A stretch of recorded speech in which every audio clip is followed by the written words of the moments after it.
up here.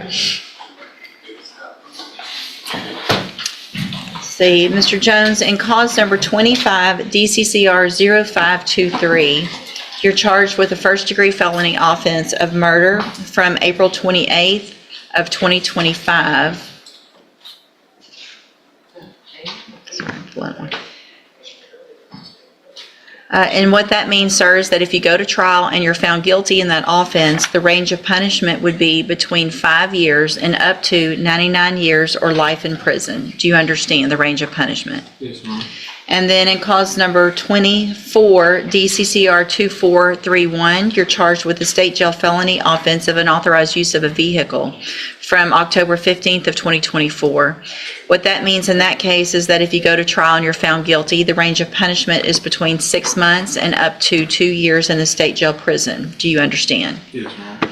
And then in cause number 25, DCCR 1352, you're charged with a first-degree felony offense of aggravated robbery from September 18th of 2024. What that means in that case is if you go to trial and you're found guilty, the range of punishment is a minimum 5 years up to 99 years or life in prison. Do you understand? Yes, ma'am. And then finally, in clause number 25 DCCR 1353, you're charged with the second-degree felony offense of robbery from September 18th of 2024. And in that case, what that means is if you go to trial and you're found guilty, the range of punishment is between 2 years and up to 20 years. Do you understand? Yes, ma'am. And then I have here on the tablet, in those cases, some plea bargain rejections that you've signed with Mr. Wilkerson. They show that the district attorney's office has made an offer, if you wanted to enter pleas of guilty, for a 35-year term in the murder case to run concurrently with a 35-year term in the aggravated robbery case, with a dismissal in the robbery as well as the state jail felony unauthorized use. Is that correct? Yes, ma'am. Do you understand what their offer is? Yes, ma'am. And have you gone over it with Mr. Wilkerson? Yes, ma'am. And do you want to reject that offer and have all 4 of your cases set for trial? Yes, ma'am. All right, is there any reason to expect that those offers would change any evidence that you're waiting on that you guys haven't received or gone over? No, Your Honor, not at all. In fact, the state will likely be filing a motion to accumulate the sentences to the extent that we can. I think 3 of them would come out of one occurrence, and then there's one from a separate occurrence. You've actually got 3 different dates. So you've got ag robbery and robbery from September of 2024.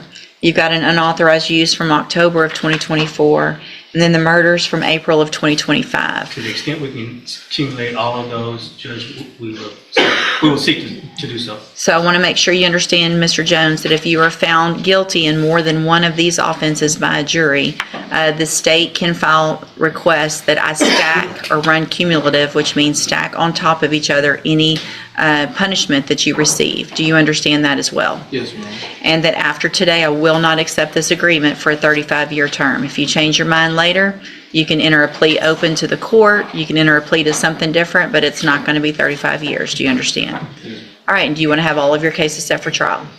Yes, ma'am. I got a question though. Yes, sir. Like, it's my offer 35, right? Like that's what the DA's offer, right? Uh-huh. My co-defendant admitted to it, but he got a 30-year off. Here's the thing. Your offer is what your offer is. He may or may not have had the robberies before he would, listen, I don't know. I know the offer is what the offer is, all right? So either you take the offer or you go to trial and let a jury decide.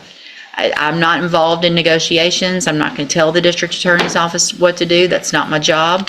But you don't get to, everybody has different issues in their cases that they feel important and why they would make different offers for different co-defendants, all right?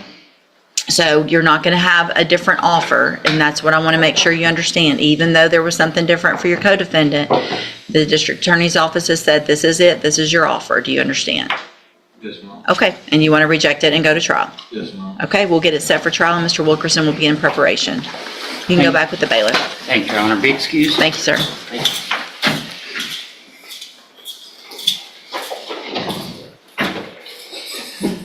or enter pleas of guilty in cause numbers 25 DCCR 1106 and 1108 to the first-degree felony offenses of aggravated robbery. The agreements were for 10-year deferred probation and $500 fine in each. I've received the pre-sentence report.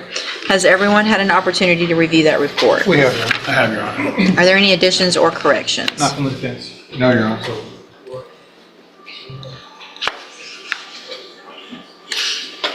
So, obviously, Mr. Briones, this gives me a lot of concern based on the nature of these offenses. Another thing that I make notes in your pre-sentence report, and one of the things that I have found continuously happening in cases with young people your age, you're 18? Okay, so everybody says they're hanging out with the wrong crowd, right? But everybody can't be hanging out with the wrong crowd. You've become the wrong crowd, right?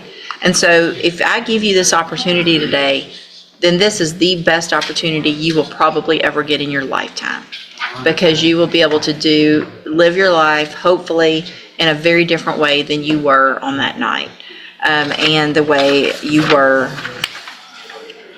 going down that road as a juvenile with stealing cars, right? Why didn't you finish school? Because I kept getting sent to the alternative campus. Because you kept getting in trouble, right? So part of your probation is going to be that you get your GED, and you're going to get it soon, because that's hopefully you should want to get that, because it's going to help you be more successful in life, but it's going to be a part of your probation. You understand? I'm in the program already. It's just waiting on me to go. Okay. And I know that ISF Cognitive was not a part of this plea agreement, but that is what's going to happen today as well, and I'll explain that more. I'm going to find, Mr. Briones, that you entered your pleas of guilty in each of your cases freely and voluntarily. Find sufficient evidence to find you guilty. In cause number 25 DCCR 1106, follow the agreement that you made with the district attorney and defer all proceedings and place you on probation for 10 years. You're ordered to pay a $500 fine and to follow all of the rules and conditions of probation, and I'm going to go over some of those in just a minute. And cause number 25 DCCR 1108, also find sufficient evidence to find you guilty, but follow the agreement and defer all proceedings and place you on probation for 10 years. You're also ordered to pay the $500 fine and to follow all of the rules and conditions of probation. One of those conditions in each of your cases is that you will enter and successfully complete the cognitive track of the ISF program. That is a 90-day program. That is, you'll go from jail to that program. And it is a program where you receive tools to help you make better decisions. You're young.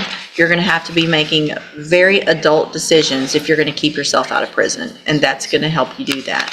So what that means is, if I give you that up front and those tools up front, and then you get out and you violate your probation, there's no coming back and saying, oh, I need a second chance. This is that chance. You understand? Also, a condition of your probation is that you have no contact with Deshaun Vital, or Vital, however you say his name, the co-defendant. Obviously, you have no contact with the victims, Leandre Collins and Peyton Mahan. And you're not allowed to possess a firearm at all. Even though you're not convicted, you are not allowed to be in possession of a firearm. That means it's in the house you live in. So if you live in a home and other people have guns, they have to have them either locked down or out of the house. And probation can come check on that and make sure of it. And if you're caught where there's a place where there's guns, that's a violation of your probation. Can't be in a car with them. You can't have them anywhere. You understand? And so if you do everything that you're supposed to on this probation, again, this is an excellent opportunity, because you don't have the felony convictions on your record. And you will be able to, at the end of the probation, if you're successful, have these cases dismissed, and you'll never be a convicted felon. The other side of that, though, is if you violate any condition of probation, you're brought back in here, found guilty, so you're then a convicted felon, and I can sentence you to prison anywhere in the range of punishment, which is up to, are they first or second? It's a first year. So it's up to the rest of your life. It's between 5 years minimum in prison, up to the rest of your life in prison. That's what's hanging over your head. So you have to grow up very quickly and make good decisions like everybody else that's not in prison, or else you'll end up there. You understand? I'm handing you the trial court certifications in each of your cases that shows that these were agreements that I followed, and so you've waived your right to appeal, and so you can go back with the bailiff. All right, good luck to you, sir. Let's Thank you, see. Your Honor. Thank you. Burton, Bailey, Mr. Rojas. Would you please raise your right hand, ma'am? Do you swear or affirm that you will truthfully and accurately translate from English to Spanish and Spanish to English? Yes, Judge. Thank you. Sir, are you Wilmer Godinez? Yes. And will your client waive the formal reading of the indictment? Yes, Your Honor.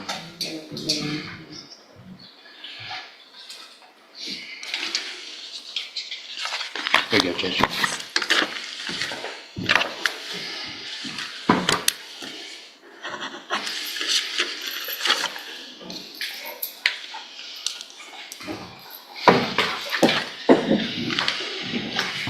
Mr. Godinez, in cause number 24, DCCR 2040, you're charged with the second-degree felony of aggravated assault with a deadly weapon from August 29th of 2024.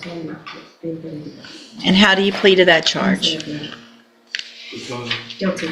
Are you pleading guilty freely and voluntarily? Yes. And are you pleading guilty because you did what they charged you with? Yes. I have here on the computer some documents that have your signature on them that the state's marked as Exhibit Number 1. Before you signed these, did you go over them with Mr. Wilkerson? Yes. Do you fully understand them? Yes. And do you understand, if I follow the agreement that you made with the district attorney, that you'll be waiving or giving up any right to appeal? I understand. Also, do you understand, if you're not a United States citizen, that a plea of guilty or no contest may result in your deportation, exclusion from admission to the country, or denial of naturalization under federal law? I understand. State tenders number 1. No objection.